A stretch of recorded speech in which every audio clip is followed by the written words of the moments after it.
Kisruh tubuh Organisasi Kamar Dagang dan Industri atau Kadin tengah masih menjadi sorotan. Kadin terpecah usai sejumlah pengurus menyelenggarakan Munaslup 2024 yang menetapkan Anindya Bakri sebagai Ketua Umum. Ketua Umum Kadin hasil Munaslup Anindya Bakri membantah tudingan Arsyad Rashid yang menyebut Munaslup ilegal. Munaslup ini adalah inisiatif dari Kadin daerah dan juga asosiasi atau bisa disebut anggota luar biasa. Jadi merekalah yang membuat panitia untuk menentukan quorum, jalannya persidangan dan hasilnya sesuai dengan ADART. Tentu kami sampaikan bahwa semua yang dilakukan itu sesuai dengan ADART. Walaupun seperti itu, kita juga mengerti. Saya mendapat amanah menjadi Ketua Umum 2024-2029, tapi selalu terbuka karena bukan saja menjadi Ketua Umum untuk yang hadir pada Munaslup itu, baik Kadinda maupun asosiasi dan juga pengurus, tapi untuk yang lain juga. Sementara Arsyad Rashid yang terpilih dalam Munas 2022 menyebut penyelenggaraan Munaslup tersebut tidak sah dan meminta pemerintah segera turun tangan. Itu ada proses yang harus dilihat dan semua bagaimana harus ada verifikasi, makanya kami tadi memohon sangat sebesar-besarnya kepada pemerintah untuk turun tangan, untuk ikut serta dalam menyelesaikan. Kenapa? Karena kami itu adalah bagian daripada mitra strategis pemerintah. Dan di situ juga dalam undang-undang, Kadin itu dikatakan bahwa pemerintah bagian pengawasan yang ada di dalamnya. Itu ada tertulis di dalam undang-undang. Ya. Presiden Joko Widodo bilang urusan perpecahan Kadin menjadi urusan internal Kadin. Jokowi menambahkan, jangan melempar bola panas ke Presiden. Ini bukan organisasi politik, ini adalah organisasi pengusaha, sehingga saya minta diselesaikan secara baik-baik di internal Kadin. Jangan nanti bola panasnya disorong ke saya. Tapi Pak Adin bertemu sama Bapak. Pak Adin mau bertemu sama Bapak. Pak Arsyad Rashid juga ingin bertemu sama Bapak. Siapapun bertemu dengan saya terbuka, nggak ada masalah. Tapi sekali lagi, selesaikan masalah Kadin ini di internal Kadin. Jangan menyorong bola panasnya ke Presiden, itu aja saya minta. Kadin merupakan mitra strategis pemerintah dalam hal pembangunan ekonomi di Indonesia.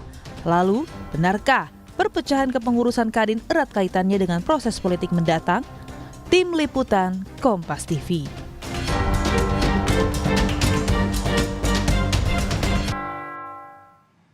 Kisruh dualisme kepemimpinan Kadin hingga kini belum ada titik terang. Kedua belah pihak saling klaim Munaslup yang digelar sesuai ADART dan satu pihak lagi bilang Munaslup yang digelar adalah ilegal. Kedua kubu membantah kisruh yang terjadi ada cawe-cawe politik. Benarkah tidak terkait dengan politik? Mengingat dualisme ini terjadi menjelang pergantian pemerintahan Joko Widodo ke Prabowo Subianto. Kita ulas bersama sejumlah narasumber yang hadir melalui sambungan virtual. Ketua Organizing Committee Anindya Bakri, Bayu Priawan Joko Sutono, lalu kuasa hukum Arsyad Rashid, Hamdan Zulfa, dan analis politik Universitas Paramadina sekaligus Direktur Eksekutif Indo Strategik Ahmad Khairul Umam. Selamat pagi Bapak-Bapak. Selamat pagi. Selamat pagi, Pak. Assalamualaikum semuanya. Oke, saya ke Pak Bayu dulu. Kabarnya di tengah saat ini kondisinya seperti ini, tetap ada persiapan pelantikan Anindya sebagai Ketua Umum Kadin. Tetap dilaksanakan meski masih dalam perpecahan, dan apakah memang ini sudah legit, sudah legitimate? Ya, jadi kalau urusan pelantikan itu sedang berproses ya. Memang kita tinggal tunggu dari Kumham ya. Tapi dari sisi pelaksanaannya sendiri, menurut hemat saya sebagai ketua pelaksana ya, semua sudah dilakukan berdasarkan ADART yang benar. Dan tidak ada satu hal pun yang dilanggar, dan kalau disampaikan bahwa pelaksanaan Munaslup ini adalah ilegal, sebetulnya kurang tepat karena memang kita sudah resmi mendapatkan izin dari kepolisian untuk bisa melaksanakan Munaslup ini. Oke. Ya, Munaslup ini kan biasanya diselenggarakan kalau memang di internal Kadin ada masalah besar, ada masalah berat gitu. Ini masalah beratnya apa? Masalah besarnya apa? Ini juga yang dipertanyakan Pak Arsyad sebelumnya, Pak Bayu. Ya, jadi mungkin saya bicara dulu dari sisi terbentuknya kepanitiaan. Oke. Panitia itu terbentuk, kami ini ditunjuk oleh para pengusung Munaslup. Para pengusung Munaslup itu adalah para Kadinda dan juga para anggota luar biasa Kadin, dalam hal ini asosiasi-asosiasi. Ya. Dan para Kadinda dan para asosiasi bersepakat bahwa perlu ada pergantian di kepemimpinan, karena memang yang namanya Kadin ini harus bisa dengan baik bersinergi dengan pemerintah gitu. Oke. Dan upaya ini sebetulnya tidak dadakan, sudah cukup lama sebetulnya sudah berproses ya. Hanya saja memang momentumnya belum ketemu waktu dulu. Oke. Dan juga ada proses-proses komunikasi yang dilakukan oleh para kandidat dan juga para asosiasi kepada Ketum Arsyad ya. Tapi rupanya komunikasi tersebut tidak terlaksana dengan baik, sehingga akhirnya Kadinda dan juga para anggota luar biasa Kadin asosiasi ini akhirnya mendesak untuk diadakannya Munaslup. Ya. Dan sudah terkumpul lebih dari 50% ya, dan juga semua sesuai dengan ADART ya. Sampai di situ Pak Bayu, Anda mengatakan bahwa seharusnya pimpinan Kadin atau ketua Kadin ini bersinergi dengan pemerintah. Artinya yang selama ini dilakukan Arsyad Rashid sebagai ketua umum Kadin tidak ada sinergi dengan pemerintah? Sebetulnya begini, kita melihat bahwa pemerintah ini kan sebetulnya, Kadin ini kan sebetulnya mitra strategis pemerintah ya. Dan sebetulnya yang dialami oleh kami para Kadinda juga dan khususnya saya Pak di asosiasi itu seperti tidak terlibat gitu. Kadin tidak berperan dalam hal sinergitas dengan pemerintah saat ini. Gitu ya. Contohnya seperti apa Pak Bayu konkretnya? Misalnya seperti apa? Tidak bersinergi? Ya kami tidak terlibat, kami tidak dilibatkan dalam pembahasan undang-undang, kami juga tidak ada suara Kadin juga akhirnya dalam pembahasan undang-undang tertentu ya. Jadi rasanya perlu ada perubahan gitu ke depan gitu. Oh, banyak hal yang tidak dilibatkan gitu ya dari unsur-unsur di Kadin. Oke, saya ke Pak Hamdan Zulfa.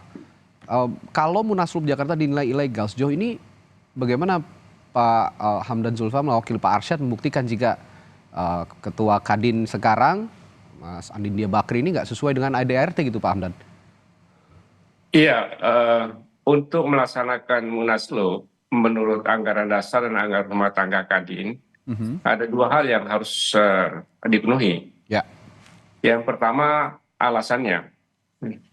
Alasannya itu di sana ada 3. Oke. Pelanggaran prinsip terhadap anggaran dasar, kemudian pelanggaran keuangan dan kebenaran, kemudian yang ketiga Kadin sangat menjadi tidak aktif, jadi tidak jalan gitu. Nah, dari 3 alasan itu, saya melihat apa yang dikemukakan sebagai alasan untuk Munaslup, yaitu independensi, nah sama sekali tidak ada. Karena independensi Kadin sebagai organisasi itu selama ini tidak ada yang terganggu. Waktu saat Pilpres misalnya, semua pasangan diperlakukan sama oleh Kadin misalnya. Kalau kita lihat ya, dalam kampanye calon presiden 3 calon itu diberi kesempatan yang persis sama oleh Kadin. Dan sama sekali tidak ada yang terganggu. Kemudian Ketum Arsyad cuti selama itu, dan itu diizinkan oleh pengurus begitu. Nah kemudian kalau misalnya Ketum Arsyad sebagai ketua TKN selesai dan pasangan calonnya kalah, nah itu kan hal yang biasa dalam politik, bisa kalah bisa menang. Tapi kan tidak mengganggu Kadin.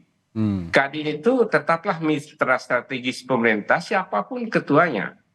Nah selama ini sama sekali tidak terganggu, dan itu bukan pelanggaran terhadap anggaran dasar. Tidak ada satupun pasal dalam anggaran dasar itu yang melarang hak pribadi setiap anggota Kadin untuk memiliki aktivitas politik. Sama sekali tidak ada. Sejak dulu sudah menjadi tradisi Kadin begitu. Pak Rosan, Pak MS Hidayat, dan seterusnya. Jadi ini hal yang biasa di Kadin. Nah, selesai pemilu, selama ini juga ya biasa saja. Dan sepanjang pemilu juga biasa saja. Jadi tidak ada pelanggaran apa-apa. Apalagi pelanggaran masalah keuangan dan masalah kebenaran, masalah keaktifan, aktif semua. Jadi tidak ada masalah apa-apa gitu. Nah, kemudian yang kedua, dari sisi prosedur. Nah, prosedur ini betul harus diusulkan oleh lebih dari setengah. Nah, Kadin provinsi itu ada 35. Setengahnya dari mana? Dari Kadin provinsi yang sudah ditetapkan sebagai Kadin yang resmi, yang diukur dengan penetapan terakhir di Kongres di Munas di Kendari. Di sana ada 35.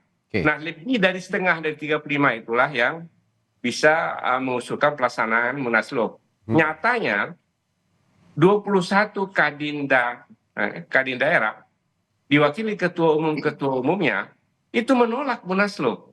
Nah, dari mana setengahnya? Kayak ini fakta ini saya ungkapkan fakta. Kemudian asosiasi yang ikut Munas Kendari 126.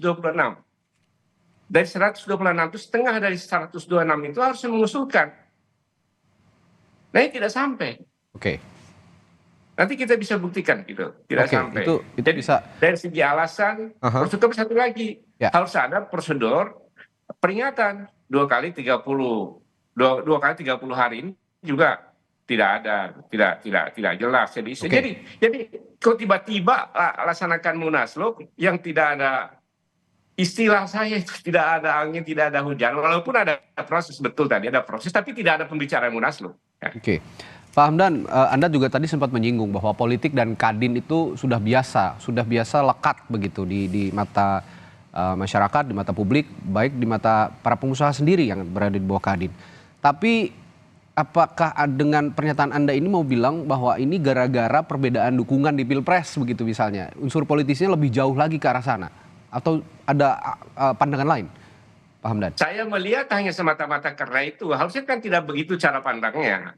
Cara pandangnya itu harus dilihat Kadin sebagai sebuah institusi mitra strategis pemerintah yang siapapun presidennya itu tetap saja mitra strategis pemerintah. Gitu. Kerjasama dengan pemerintah tetap, dan itu kewajiban Kadin, itu undang-undang kok. Gitu. Nah, saya tanya ke Mas Umam kalau gitu. Mas Umam, betul gara-gara perbedaan pilihan saja menyebabkan Kadin seperti ini sekarang, terpecah dan ya boleh dibilang kisruh begitu sekarang ini?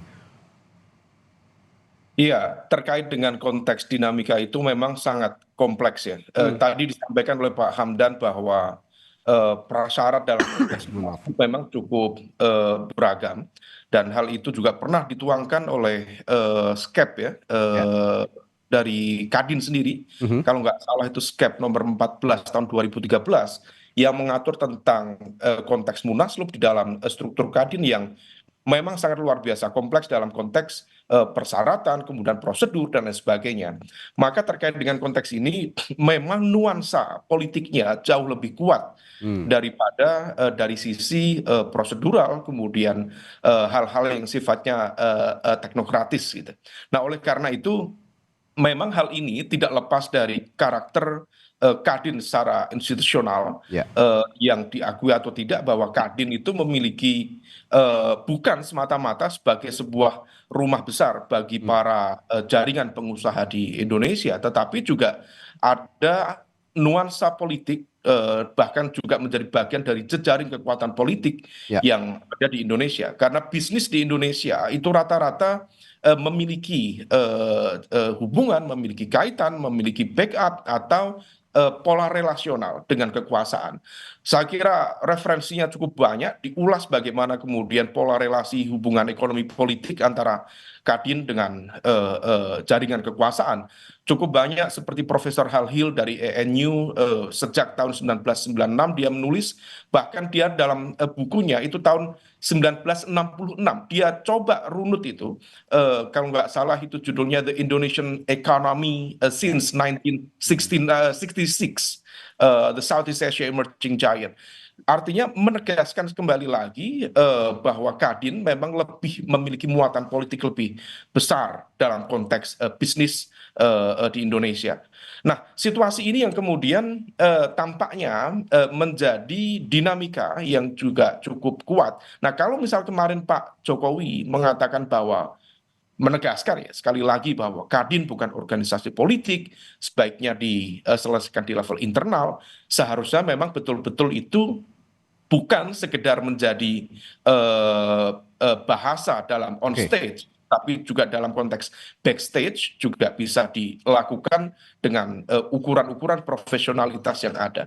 Tetapi sekali lagi ini kekuatan politik dan tampaknya penyelesaian dari proses ini ya harus diselesaikan dengan kekuatan politik. Tetapi per hari ini tampaknya lingkar dekat kekuasaan yang direpresentasikan oleh Pak Menkumham, termasuk kemarin misalnya pertemuan antara Mas Anin dengan Pak Menteri Perdagangan, Pak Zulhad, tampaknya mengkonfirmasi bahwa memang relasi kekuasaan lebih menunjukkan kedekatan dengan Mas Anin.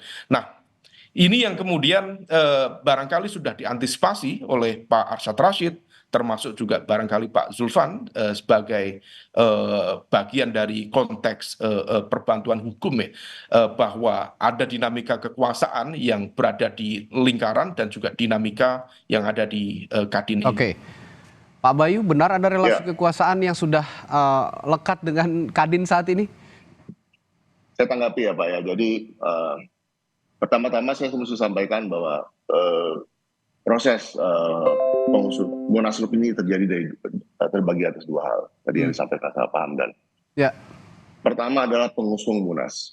Pengusung Munas itu sudah lebih dari 50%. Tadi disampaikan bahwa ada lebih dari 50% asosiasi bahwa 50% Kadinda tidak mendukung. Ya kami punya legal standing yang juga cukup kuat gitu, dan silahkan aja nanti dibuktikan di dalam pengadilan gitu kan, bahwa semua para pengusung Munas sudah lebih dari 50% tersebut sudah berdasarkan rapat pleno mereka di masing-masing itu, di masing-masing Kadinda mereka gitu. Yang kedua, untuk asosiasi 50% plus 1 itu ada berdasarkan hasil konvensi dari Munas yang sebelumnya. Ada 30 asosiasi sebagai hasil konvensi Munas 2021, itu lebih dari 50% juga sudah mengatakan meminta untuk Munaslup. Jadi ini sudah sesuai dengan ADART gitu. Kalau memang dari Pak Hamdan menyatakan ada fakta hukum yang lain, ya silahkan bisa kita buktikan di pengadilan nanti gitu kan. Karena kami juga punya legal grounds yang cukup kuat. Tidak mungkin penyelenggara melakukan pelaksanaan Munaslup kalau memang tidak ada dasar ya. Dan itu pertama. Dan kedua, dari sisi Kadin sendiri terhadap sinergitas pemerintah. Kami ini kan pengusaha ya. Dan kami ini usernya Kadin gitu. Kami juga anggota luar biasa Kadin. Kami yang paham gitu apa yang terjadi di Kadin. Orang luar mungkin tidak lihat. Dan memang kenyataannya keterlibatan dari Kadin dalam hal ini untuk melibatkan Kadinda yang ada dan juga asosiasi yang ada itu tidak maksimal gitu. Dan secara realistis kan pengusaha harus juga bisa bersinergi dengan baik gitu. Kalau kita bersuara aja nggak bisa, bagaimana kita mau terlibat dalam pembangunan ke depan gitu kan. Dan apalagi PR ke depan ini di pemerintahan Pak Prabowo Gibran ini kan memang target pertumbuhan ekonominya kan cukup tinggi, lebih dari 8%. Tidak mungkin kalau tidak melibatkan seluruh stakeholder. Dalam hal ini Kadin harus bisa berperform dengan baik, bukan hanya sekedar yang penting ada gitu. Itu pertama. Itu yang kedua. Lalu dari sisi intervensi politik ya, saya sebagai pelaksana Munaslup OC ya, organisasi komite, tidak ada satupun diintervensi oleh pihak manapun ya, termasuk diintervensi oleh pihak pemerintah atau dalam ini politik ya gitu. Tidak ada gitu. Ini murni dari Kadinda, para pengusung Munaslup yang memang hak mereka secara konstitusi untuk bisa melaksanakan Munaslup, dan juga asosiasi yang hasil dari konvensi dari Munas 2021. Jadi nggak ada itu kalau disampaikan ada intervensi lah, ada pengaruh lah. Dinamika memang ada dalam organisasi, tapi tidak ada lah semua itu. Saya rasa dari sisi pengamat mungkin juga mesti fair melihatnya gitu kan, bukan hanya dari sisi luar saja. Bahwa proses ini sudah dilaksanakan dengan baik gitu kan. Tidak ada rekayasa, tidak ada yang ilegal, dan semua sudah sesuai dengan anggaran dasar anggaran rumah tangga Kadin gitu kan. Dan kalau bicara mengenai masalah cuti, tadi disampaikan Pak Hamdan, nggak ada juga ADART untuk cuti dalam Ketua Umum Kadin. Itu kan hak prerogatifnya dari masing-masing pihak yang bisa berpolitik. Tapi Kadin sendiri tegas dinyatakan bahwa tidak boleh terlibat politik gitu. Jadi karena ini penting untuk dunia usaha. Gitu. Masing-masing pihak punya argumentasi dan Pak Bayu sendiri mengatakan punya legal standing yang kuat soal tentu. Ya, soal pelaksanaan Munaslup yang diselenggarakan dengan sah dengan melibatkan 50% lebih Kadin Provinsi. Nah, ini kalau saya mencermati pernyataan masing-masing pihak, sepertinya ujung-ujungnya akan ada di meja pengadilan, akan ada di meja hijau, akan diselesaikan kalau disampaikan misalnya hukum begitu ya. 50% ya. Silakan buktikan saja kalau benar gitu kan. Faktanya kami juga sudah ada gitu. Ya, masing-masing punya bukti, masing-masing punya legal standing menyatakan seperti itu, dan sepertinya akan berujung di proses hukum gitu. Bagaimana kesiapan masing-masing menghadapi proses hukum ini? Nanti akan saya tanyakan ke masing-masing pihak setelah jeda di Sapa Indonesia Pagi. Tetaplah bersama kami. Ya, masih ada silang pendapat. Saat ini sepertinya akan berujung ke proses hukum. Prof. Hamdan atau Pak Hamdan siap menghadapi proses hukum jika memang ujungnya nanti dibawa ke pengadilan, Pak Hamdan? Ya, tentu kami siap dengan segalanya. Dokumen-dokumen banyak sekali yang saya sekarang pegang, saya miliki yang dikumpulkan. Pernyataan dari Kadinda, kemudian proses Munaslup. Kita ingin mencari memang apa sih sebenarnya alasan Munaslup yang kita cocokkan dengan anggaran dasar dan anggaran rumah tangga. Sampai sekarang ini saya belum menemukan satu pun alasan yang bisa masuk akal begitu untuk sebagai pelanggaran prinsip anggaran dasar dalam pelaksanaan Munaslup. Ya. Begitu juga dalam proses pelaksanaan hukum pelaksanaan Munaslup. Karena begini, jadi anggaran dasar rumah tangga Kadin ini bagus sekali, ya. Sangat rinci, sangat jelas ya, alasan dan apa-apa yang dilakukan ketika dilaksanakan Munaslup ini sangat rinci. Jadi saya kira ini sangat membantu kita dalam merumuskan di manakah dan mengapa kita menyimpulkan bahwa Munaslup ini ilegal gitu. Jadi dan kita buktikan nanti di pengadilan siapa yang benar ya. Itu betul sekali. Saya kira kita dan Pak Arsyad bicara berdasarkan atas data-data dan fakta. Demikian juga ada hubungan dengan pemerintah daerah. Dari sisi itu juga nyatanya Kadinda itu kan tidak ada masalah juga. Jadi ya saya kira clear ya. Oke, Pak Hamdan, kabarnya Pak Arsyad juga sudah menyurati Pak Presiden Joko Widodo ya sebelumnya, tapi ujung-ujungnya Presiden mengatakan jangan lempar bola panas ke saya dan meminta alih-alih meminta internal Kadin ini menyelesaikan di internalnya sendiri. Tapi apakah dari gestur atau pernyataan Presiden ini berarti Pak Arsyad memang sudah kehilangan dukungan dari Pak Presiden nih? Padahal sebelumnya kan kita ketahui Pak Arsyad ini dekat sekali dengan Pak Presiden Joko Widodo. Jadi gini, di anggaran dasar itu memang diatur pemerintah itu sebagai pengawas memberikan bimbingan dan arahan dan seterusnya. Tentu sebagai Ketua Umum Kadin, ya, Pak Arsyad itu kembali kepada aturan yang ditentukan oleh undang-undang bahwa dalam segala hal tentunya arahan binaan dari pemerintah itu menjadi sangat penting. Jadi dalam kerangka itulah surat itu disampaikan sehingga anggaran dasar dan hasil-hasil Munas kan ditetapkan dengan keputusan Presiden. Ya. Karena itu hubungan antara pemerintah dengan Kadin ini, ya siapapun pemerintahnya, itu hubungannya memang tidak bisa dipisah gitu. Karena dia adalah mitra strategis. Kemudian yang kedua di anggaran dasar ditegaskan bahwa pemerintah itu adalah merupakan pengawas, melakukan pembinaan, arahan, dan dalam hal tertentu Kadin itu mendapatkan penugasan dari pemerintah mana ada hal-hal yang tertentu yang menurut pemerintah itu penting dilaksanakan oleh Kadin. Jadi dalam kerangka itu. Ya.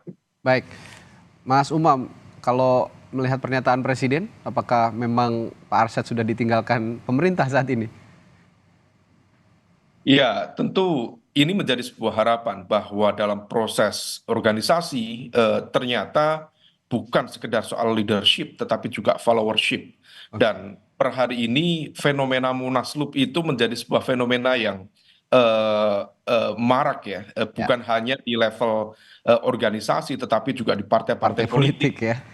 Mulai dari sebelumnya pernah ada gonjang-ganjing di Partai Demokrat, kemudian di partai-partai kecil juga, belakangan di Partai Golkar, kemudian PKB kemarin juga hampir mengalami dinamika yang sama, dan per hari ini kemudian juga terjadi di Kadin.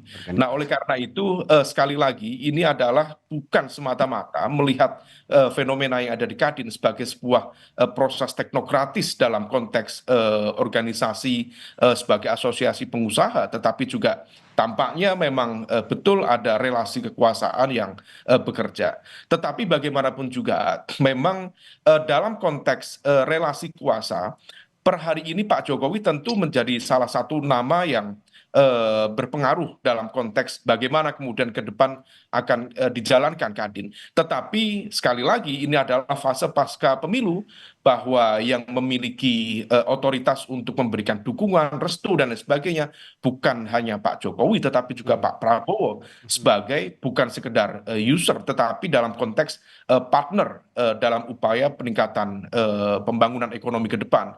Nah, maka situasi ini sekali lagi tentu akan berujung pada dinamika di pengadilan, bagaimana kemudian dalil-dalil yang tadi disampaikan oleh Pak Bayu, kemudian nanti dikonfrontir dengan yang disampaikan oleh Prof. Hamdan. Tetapi sekali lagi bahwa relasi kuasa akan tetap memberikan dukungan yang cukup menentukan dalam ya bagaimana kemudian Kadin akan dijalankan ke depan.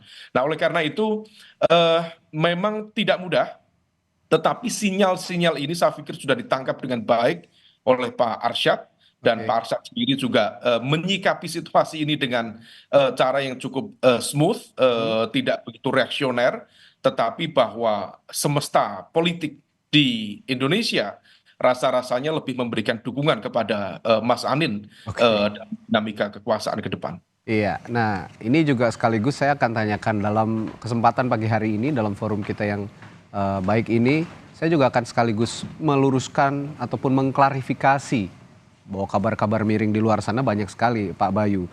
Kisru ini disinyalir katanya sebagai payback menempatkan Bahlil di Ketua Umum Partai Golkar. Nah, pihak Anindya Bakri dikatakan menagih janji katanya, menjadikan Anindya Ketua Umum Kadin. Apakah benar demikian? Nggak ada itu, nggak ada intervensi dan tidak ada kaitannya sama sekali dengan politik ya. Tapi saya mau tanggapi tadi Pak Prof. Hamdan menyampaikan. Silakan. Ada satu hal yang saya juga setuju dengan Pak Prof mengenai ADART Kadin. Memang betul saya sependapat dan saya sangat setuju bahwa ADART Kadin itu sangat rinci, sangat detail, ya, sangat lengkap ya, sehingga mudah untuk bisa mencari mana yang benar dan mana yang salah gitu. Dan oleh karenanya kami juga sangat yakin bahwa proses kami ini sesuai dengan ADART dan bisa kami buktikan nanti sesuai dengan fakta-fakta hukum yang ada. Tapi tadi sempat disampaikan bahwa Munaslup ini ilegal. Mungkin kurang tepat ya menyampaikannya kalau ilegal menurut hemat saya gitu. Ilegal ini artinya kan tidak berizin. Gitu. Ini izinnya ada keluar. Dan mungkin terminologinya lebih tepat diduga melanggar ADART kan, diduga saja Pak gitu. Bukan ilegal. Bukan ilegal. Bisa ya. salah statement Diksinya Pak, salah begitu ya. Pak. Diksinya salah gitu. Hanya cukup diduga. Ada yang tepat saya kira. Bukan itu. Dari kepolisian tidak ada izin. Kepolisian itu hanya pemberitahuan. Ada izinnya Pak, ada izin. Kalau nggak izin kita dibubarin Pak. Tidak mungkin nggak ada izinnya. Kalau Pak, pemberitahuan. Jadi izin itu bukan menunjukkan legalitas atau tidak. Siapapun yang memohon untuk melaksanakan acara, pertemuan, kongres atau acara pun harus menyampaikan kepada kepolisian untuk pengamanan. Itu dalam rangka itu. Tentu. Jadi izin kepolisian itu bukan menentukan sah tidaknya sebuah kongres. Mengizinkan diselenggaranya acara gitu. Kan gitu Pak. Ya. Jadi yang menentukan sah satu-satu Prof. Hamdan.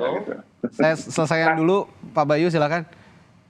Ya, saya rasa seperti itu. Jadi Jadi semua prosesnya sudah sesuai ya, dan kami juga punya legal standing yang kuat. Dan kalau bicara cawe-cawe politik nggak ada, tidak ada sama sekali proses cawe-cawe politik. Apalagi barter-barteran tadi itu nggak ada, tidak ada proses ini. Merupakan murni hak konstitusi dari Kadinda dan asosiasi yang mengusung Munaslup, dan semua sudah lebih dari 50% dan ini sudah sah melalui ADART. Dan kami sebagai pelaksana Munaslup siap untuk mempertanggungjawabkan ini sesuai dengan anggaran dasar dan anggaran rumah tangga. Itu saja, Pak. Oke, Pak Hamdan silakan kalau mau menanggapi. Ya, jadi gini. Jadi kepolisian itu ya bukan karena sudah pemberitahuan ya silakan laksanakan, itu bukan menunjukkan legalitasnya sebuah Munaslup. Ya, memang ada kewajiban polisi tidak perlu memperhatikan, tidak ada penelitian lebih dalam Munaslup ini apa siapa, kemudian dia tidak mengeluarkan atau menolak, bukan. Jadi undang-undang itu mengharuskan setiap yang melaksanakan keramaian ataupun acara-acara besar seperti ini dan acara nasional itu memang harus ke Mabes Polri untuk menyampaikan pemberitahuan. Keluarnya itu bukan berarti legalitasnya, bukan. Legalitas itu sangat tergantung pada sah tidaknya Munaslup itu menurut aturan organisasi. Jadi itulah yang kita maksud, itu ilegal gitu. Iya, kalau ilegal pun juga harus ada penetapan hukum kan, Pak. Tidak bisa disampaikan sepihak kan, Pak. Gitu, kan. Nggak bisa diduga ilegal saja gitu. Kita tidak bisa mungkin terminologi ilegal ini juga nanti bisa diperdebatkan di dalam proses hukum kalau memang saling mengklaim bahwa ini ilegal tapi tidak ilegal gitu ya. Ini salah satu poin yang saya pikir bisa diselesaikan juga secara hukum karena menyangkut ADART itu tadi kan, terminologi ilegal dan tidak ilegal atau ilegal dan legal ini kan ada di ADART sebenarnya. Bagaimana membedah ADART Kadin juga kita semua belum tahu dan nanti diselesaikan di proses hukum di pengadilan. Tapi saya juga dalam kesempatan ini saya sekali lagi, kalau tadi saya sudah mengklarifikasi ke Pak Bayu, saya akan mengklarifikasi juga ke Pak Hamdan. Ada kabar juga nih Pak Hamdan, ini supaya clear semuanya. Benarkah sebelum didongkel, katanya kan didongkel nih ya Pak Arsyad ini. Pak Arsyad ini didatangi oleh timnya Mas Anindya Bakri untuk meminta tukeran tempat katanya. Siapa yang mendatangi Arsyad dan benarkah ada yang mendatangi? Itu saya tidak tahu. Oke. Saya tidak mendapat informasi sampai sekarang. Pak Anin tidak punya ambisi sama sekali untuk.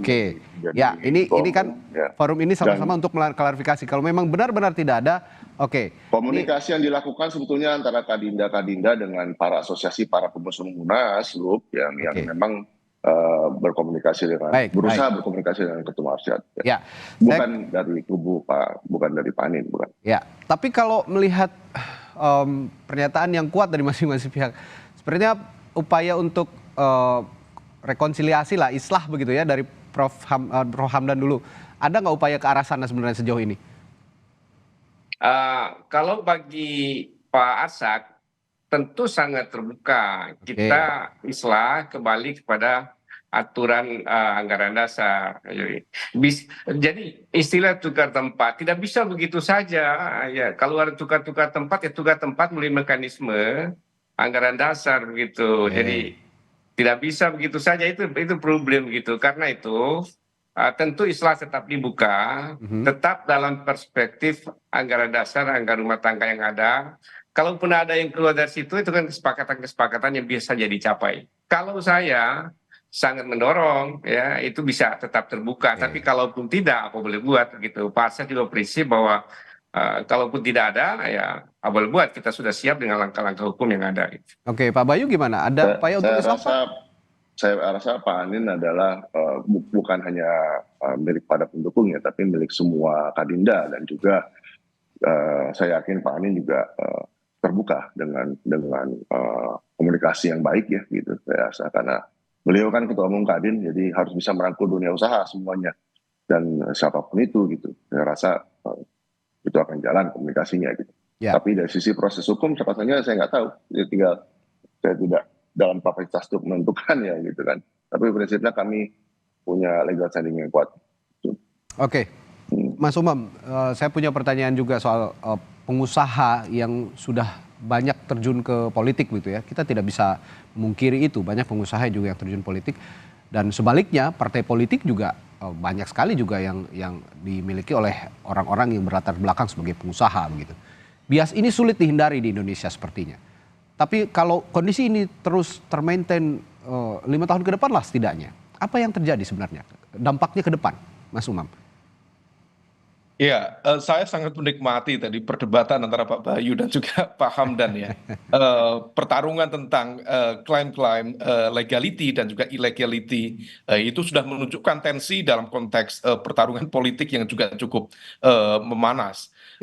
Memang betul nanti ke depan akan masuk dalam konteks materi gugatan di pengadilan, tetapi saya masih percaya bahwa everything is constructed by politics.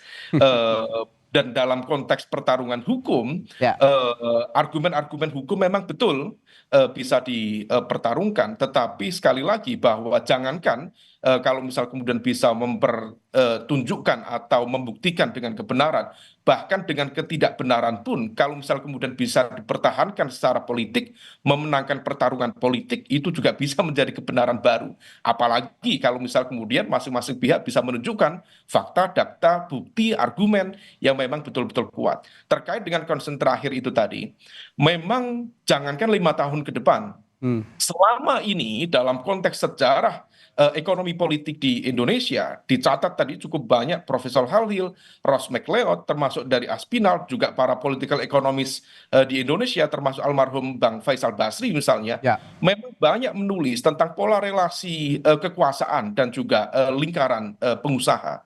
Dan perselingkuhan antara bisnis kekuasaan itu bukan sesuatu yang baru, itu sudah mengakar di Indonesia.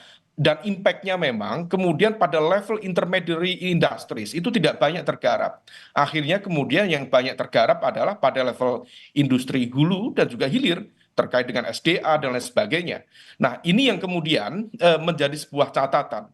Memang ke depan kalau misal memungkinkan transformasi di internal Kadin perlu dilakukan dalam konteks penguatan-penguatan di industri tengah tadi yang per hari ini juga masih mengalami kekosongan.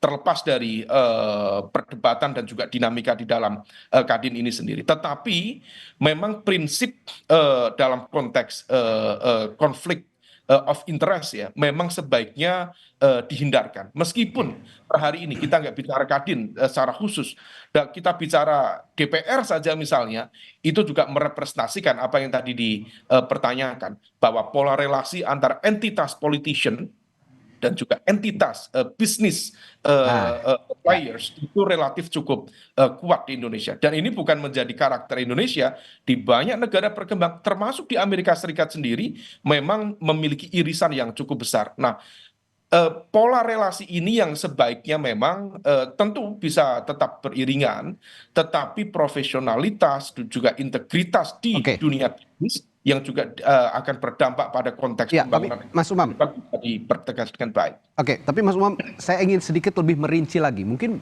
masyarakat awam belum paham apa relasi bisnis dengan politik sebenarnya begitu.